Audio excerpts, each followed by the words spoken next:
Nếu muốn cái này một tôi tịch này nhé muốn lòng tịch này lòng này muốn xí muốn xí không muốn không để cho muốn bậc chạm để cho rồi cái này biết mình cô chơi cái này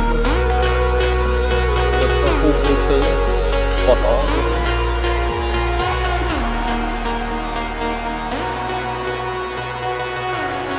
xí với tiếng không trôi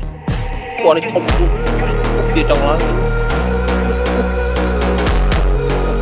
tới chỗ tới chỗ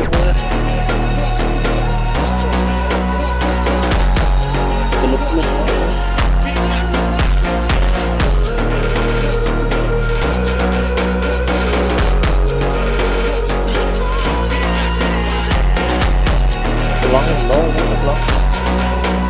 cháu con lịch vào ban đọc đâu cô lúc con in cô lúc